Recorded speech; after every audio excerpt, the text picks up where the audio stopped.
Alright guys, I'm back with another video.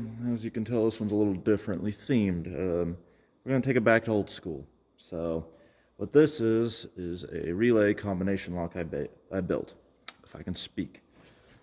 What this is based off of is, like you can in turn hear from what I said, relay based. It is a relay combination lock. So what it is just a bunch of relays that all basically do the counting and math for you on whether you inputted the right combination or not. I somehow have redone the schematic to the point of where I could fit all this, and I think it was, let me recount the top of my head real quick, something like 34 relays or something like that is what I ended up redoing this as. So only having 34 relays for a 4-digit combination lock, I don't think is too bad of an outcome. So what you have is you have your main controller here. This consists of a couple different sections. So you have your router section, which is right here. You have these bank of relays, which serve special purposes. Up here we have, basically, we have a relay diode here, and I believe that's one right there too. Up here we have the VCC reset. So when you press the button, it kills the main bus for everything in here, resetting the relays essentially. And then the relay in between, if I remember right, that handles the final output, whether that goes to the alarm circuit or not. And then in here we have our falling edge counter, essentially is what it is. So the red wire down here, we have, that is going to be for wiper 1. So on these buttons, what they are is, not buttons, selector switches. They are 10 position selector switches. Actually, they're 11 position. That's right. That's why I was able to do some weird, interesting things, because they call them a 12 pole, so they're 11 position with the one wiper. So you have 0 through 9, and then you have a special position. So then essentially, all you have to do is you just turn them to where you want your combination to be. Bottom is 0. Actually, bottom is 1, and then very top is a special position, or 1 right before that is 0. So then all this does is this will send power. This one's over here compared to these up here, because this is consistently, when you first start it up, sending power to the wiper of 1. Then when you press a relay button, it latches this, but it doesn't allow the latch to actually pass through the circuit until you release the button, because if it was the other way around, where it just latch and immediately send power to the next latch, you would get an instantaneous latch all the way through. So that's not what you want. Originally this was going to be 0 diodes at all, but then I realized I kind of messed up on the circuit. So this can be redone without diodes, so you can just use relays instead. But there's diodes in here because the problem is if you have 2 of these in the same position, what would happen would be it would send power. Let's say you had 1 and 4 in the same position. When you pressed a button, it would latch 1 and 4 at the exact same time, because it would be receiving power, because this only sends power to each switch 1 at a time, so it counts up properly. And then on the router circuit, the way it works is you have normally closed and normally open. So essentially the way that works is all of these positions are wired to trigger the alarm, but they will not trigger the alarm, or sorry, all of the buttons are wired to trigger the alarm. So basically no matter what button you press, it'll trigger the alarm unless you turn one of these knobs. One of these knobs will turn on, these knobs, what they do is they turn on a relay in here. You have 1 through 10, or I should say 1 through 9, and then 0. And what happens is when you turn one of these knobs, it turns on one of these relays, redirecting the button power to not go through the alarm circuit, but into the latch. Which it'll still go through the latch in the end, because you still want to count through properly. You don't want to just immediately go into alarm state, because then it's a lot easier to break a combination. But the way it works then is pretty simple. Like I said, turn that knob, triggers a relay. If you press the right button, power goes through, latches that. But if it's the wrong button, power still goes through and latches one of these latches, but then it also triggers the alarm relay, which latches, which is I think this one right in here, and then that will trigger this final output relay, which is tucked up right back here in this corner. And all that does right now is that switches between the right red LED and the left red LED. I don't have green LEDs, so they're both red. I built this a while ago, so I had to completely reverse engineer the schematic. So I'm gonna turn it on first. So let me reach across here, hit the power supply, you can hear relay click. If I press the button, you can hear relays clicking again.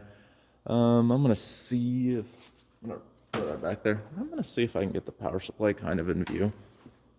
So let's see. I don't think I've got a cord long enough on here. So what we're gonna do is I'm gonna just shift you guys back up a hair.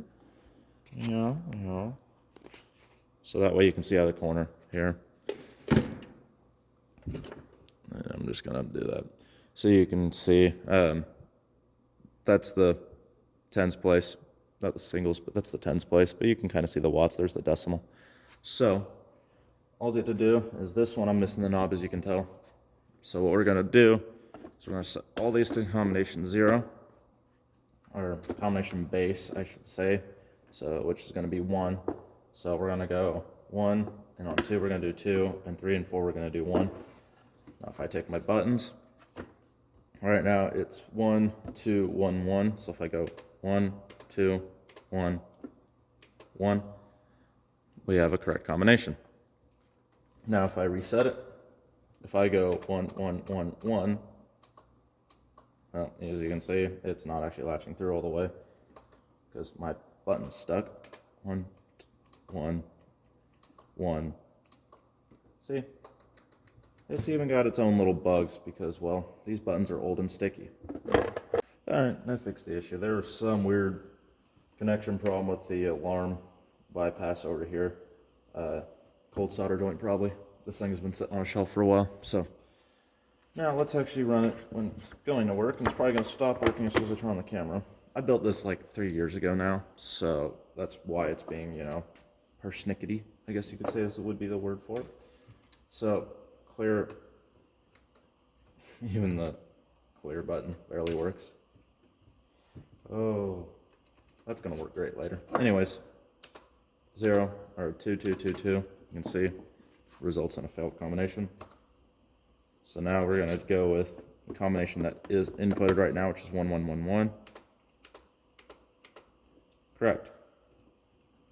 But I can't get that button to work. These are cheap buttons. We just type in the wrong combination. And you can tell that you can actually type it in pretty fast. So if I were to type in the correct one, it's just 1, 1, 1, 1. You can type pretty fast. It's going to work. Relays are not as slow as what most people believe. But what is slow is a broken button, which half the time you have to fix by turning off the power supply, which will clear the latch, and that. So that's the gist of how she works. Now, if I grab the good old schematic out, I'm gonna turn off the power supply. You're gonna have to admire my amazingly crude drawing here. So I basically covered the whole routing in and out. So if I need to break that down a little bit more, then by all means I will. But personally, I don't think I really need to because that's not the complicated part. The complicated part is this. This is the falling edge relay latch done with just 4 relays, and they are only single pole double throw relays. There's not 2 poles in them. So the way it works is we got relays 1, 2, 3, and 4. And that would be corresponding to, I do things in this order. So relays 1, 2, 3, and 4 going towards the back. Basically, we have wiper 1 is connected to here, right? So this is consistently receiving power from VCC, which is the VCC clearing relay. So basically when you press the reset button, this drops this bus out. So if these relays are latched, it drops it out. That's consistently receiving power. Our clock is the button coming in. As you can see, it's passing on 2 different spots. Basically, when you press that clock button, it sends power onto this wiper, which will, as of right now, feed power into the circuit. And then when you press it here, it will essentially take that clock power. It'll make sure it does not power the wiper 2, so it pulls it out, but then it sends power over, clocks this relay in, and then sends power to this wiper here. Now, because this relay is clocked in, this clock line is now permanently held high because of this relay. So then when you drop out the clock here, which is why you needed the diode, it allows that power to then flow back in, connect to W2, and then also power this relay here, which will latch and drop out W1.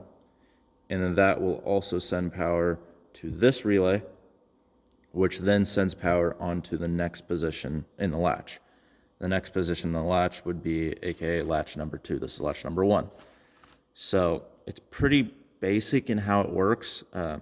It's just a double latch essentially on top of each other, so it acts as a falling edge. And I would be curious if somebody could find an even more simplified version of this, but with just relay logic, no diodes, anything. Because I can do this without diodes, so you just have to add a 5th relay. But, so yeah, this will just send power to position 2, and then it will just carry on. So if I remember right, the way I did it was power for position 2 is actually the clock. So on position 2, the clock receives power from there. If I remember right, it's a little hazy past there, so. But yeah, so you can see how it's all just overhand wiring. So if you look at how the clock goes past in, so you can see right along here, I'm gonna get it nice and close for you guys. You can see right along here, there's the clock line. See, it's all on the 3rd relay, goes to there, and there's also a diode right there, which also powers the wiper for there. And you can see that goes out to there. So position 2, basically, oh, yeah, that's that. My brain just died. My bad. A little bit of an autism moment there. So essentially, that's how it works. I'm going to say essentially a lot because that's how my brain works, and I apologize for that. So basically, when the clock stays here, and so whenever this closes in, it redirects that clock signal not into this latch, but into the next latch. And then basically you have a counter system where it would do this again, redirect clock into the next latch. This would redirect clocked into the next latch, so on and so forth. And this is an infinitely stackable design where you can add as many latches as you want as long as you've got enough combination wheels, essentially. You would just need one of each for each number you have. So, and if you remember from before, I mentioned something called the special position. Well, the special position is pretty interesting. So I'm going to turn on the power supply. And we're going to say combinations 1, 2, 3, and 4. We're going to turn all the way around to special position. What that means, oh yeah, I can hear some relays getting angry in there. All right, got it fixed. So one of them is this lead popped off, and also I had a cold solder joint that actually separated at the same time right there. So that's why it was causing problems. But anyways, back to our regular scheduled programming. 4 is set. Oh, let's see. We're gonna do 1, 1, 1, 1, or 1, 1, 1. Set to 4, set to special position. So if I go 1, 1, 1, output triggers. What the special position does is it routes the output of this straight to the final latch. So whatever rotary switch you have set to the special position, aka end of digit or end of combination selector, it routes to the output. So I'm gonna reset this with a screwdriver since my reset button's broken. So if I were to set 2 all the way around to the special position or end of combination, if I press 1, instantly triggers. So that's the gist of how it works. Interesting relay combination lock, and that's something I came up with a while ago. I know this was a bit of a long one, so I hope anyone that actually stuck around to the end enjoyed it. If you are still here, I do encourage everyone to join the Discord. I always forget to actually say that it exists, and I forget to put it in the description too.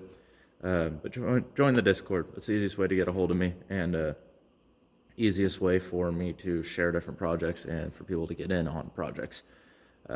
And throw out suggestions, show their cool designs for stuff. So anyways, thank you guys for watching, and I hope to see you guys in the next one.